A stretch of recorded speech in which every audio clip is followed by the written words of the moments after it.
আসসালামু আলাইকুম সবাইকে। আশা করি সবাই ভালো আছেন, সুস্থ আছেন। আজকে খুবই গুরুত্বপূর্ণ একটা বিষয় আলোচনা করব। আপনি যদি বর্তমানে 2026 সালে এসে ব্র্যাক ব্যাংকে 1 লক্ষ টাকা ফিক্সড ডিপোজিট করেন, সেক্ষেত্রে আপনি প্রতি মাসে আপনি কত টাকা পাচ্ছেন সে বিষয়টি আজকে বিস্তারিত দেখাবো। তাছাড়া আপনারা যারা এই মুহূর্তে আমাদের চ্যানেলটিতে নতুন আসছেন, অবশ্যই চ্যানেলটিকে সাবস্ক্রাইব করে রাখবেন, কারণ আমরা প্রতিনিয়ত ব্যাংক রিলেটেড যে সকল ভিডিও আছে সেই প্রতিটি ভিডিও কিন্তু আমরা আমাদের এই চ্যানেলটিতে আপলোড করে থাকি। তো আজকে সরাসরি চলে যাচ্ছি আমাদের মূল টপিকে। আমাদের 1 লক্ষ টাকা আমরা যদি ব্র্যাক ব্যাংক পিএলসিতে রাখি সেক্ষেত্রে কত টাকা পাচ্ছি। ব্র্যাক ব্যাংক পিএলসিতে দেখতে পাচ্ছেন যে এখানে আমরা তাদের যে ওয়েবসাইটটি আছে আমরা এখানে চলে আসছি। এখানে আসার মূল কারণ হচ্ছে আপনি যদি কোনো ব্যাংকে ফিক্সড ডিপোজিট করতে চান, সেক্ষেত্রে ব্যাংক কর্তৃপক্ষ আপনাকে কত % করে প্রফিট দিচ্ছে এই বিষয়টি অবশ্যই আপনি জানতে হবে। সেক্ষেত্রে ব্যাংক কর্তৃপক্ষ তাদের যে ব্যাংকের ভেরিফাইড ওয়েবসাইট আছে সেই ওয়েবসাইটে কিন্তু তারা তাদের রেটসগুলো আপলোড করে থাকে। সেই ক্ষেত্রে আমরা ব্র্যাক ব্যাংকে আসার পরে তাদের যে ওয়েবসাইট আছে সেখান থেকে আমরা তাদের নোটিশ বোর্ডটি কালেকশন করেছি। এখান থেকে তাদের যে নতুন ইন্টারেস্ট রেট আছে সেটা আমরা দেখতে পেয়েছি। এখানে আপনি খেয়াল করে দেখবেন যে ইফেক্টিভ ডেট জানুয়ারি 2026। এখানে তারা বলছে যে তাদের যে এই মুহূর্তে যে রেটটা আপডেট করেছে সেটা হচ্ছে যে তারা জানুয়ারি মাসের 2 তারিখ থেকে আপডেট করেছে এবং 2 তারিখ থেকে সেটা কার্যকর। এখানে আমাদের ফিক্সড ডিপোজিট নিয়ে আলোচনা করব। অনেকগুলো স্কিম সম্পর্কে তারা এখানে দিয়েছে। আমাদের আলোচনা যেহেতু বিষয় হচ্ছে ফিক্সড ডিপোজিট, আমরা এখানে ফিক্সড ডিপোজিটে চলে আসছি। ফিক্সড ডিপোজিটে আসার পরে দেখতে পাচ্ছেন যে এখানে আমরা যদি দেখি একটু, এখানে তারা 30 দিন, 60 দিন, 90 দিন এবং 180 দিন এবং হচ্ছে 1 বছর পর্যন্ত তাদের স্কিমগুলো দেওয়া আছে।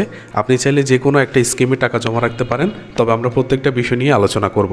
আপনার পছন্দ অনুযায়ী আপনি যে কোনো জায়গায় টাকা জমা রাখতে পারেন। এবার হচ্ছে আপনি যদি 30 দিনের জন্য রাখেন তারা 3% দিবে, 90 দিনের জন্য দিলে 9% এবং 6 মাসের জন্য আপনাকে 9.25% করে প্রফিট দিচ্ছে। এমন আছে 1 বছরের জন্য 9.5% করে তারা প্রফিট দিচ্ছে। এবার হচ্ছে এখান থেকে যেহেতু আমরা রেটগুলোকে কালেকশন করে নিয়েছি, এই রেটগুলোকে আমরা অ্যাপ্লাই করে দেখব যে আমাদের কত টাকা আসে।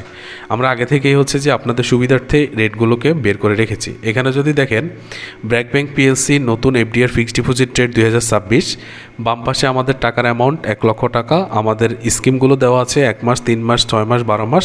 আপনি 4টি মেয়াদে টাকা জমা রাখতে পারেন বা তাদের যে নিয়মাবলী আছে সেগুলো আপনি শাখায় গিয়ে যোগাযোগ করে তাদের স্পেশাল ডিপোজিটও করে আসতে পারেন, সেটা আপনার ব্যক্তিগত বিষয়। এবার হচ্ছে যে উৎসে কর 15% অথবা 10%। আমরা এখানে বুঝিয়ে বলছি 1 লক্ষ টাকার বিপরীতে ব্যাংকে আপনাকে যে লাভটা দিবে সে লাভের উপরে বাংলাদেশ সরকার উৎসে কর কাটা যাবে, সেটা হচ্ছে 10% অথবা 15%।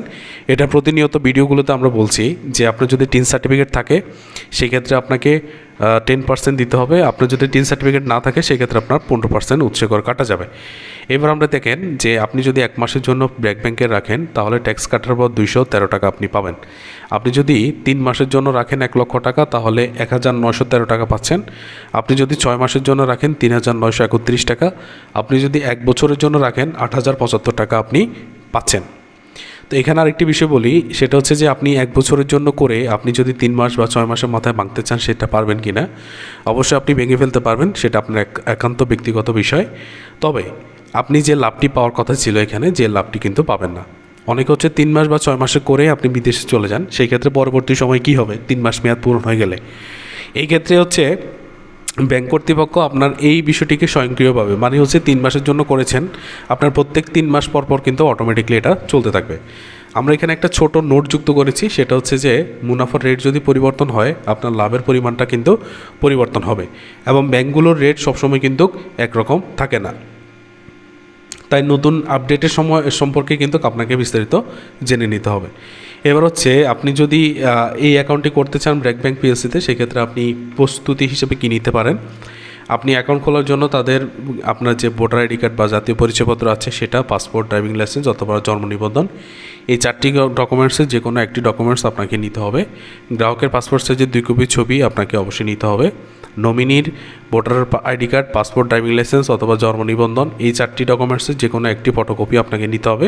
নমিনির পাসপোর্ট সাইজের 1 কপি ছবি আপনাকে অবশ্যই নিতে হবে। আর যদি টিন সার্টিফিকেট থাকে অবশ্যই সেটা নিয়ে যাবেন, তাহলে আপনার 15%-এর জায়গায় 10% কাটা যাবে। তো এই ছিল আজকের ভিডিও, আশা করি বুঝতে পেরেছেন। সবাইকে অসংখ্য ধন্যবাদ জানিয়ে বিদায় নিচ্ছি। দেখা হচ্ছে পরবর্তী কোনো ভিডিওতে। সে পর্যন্ত ভালো থাকবেন, সুস্থ থাকবেন। আসসালামু আলাইকুম ওয়া রাহমাতুল্লাহ।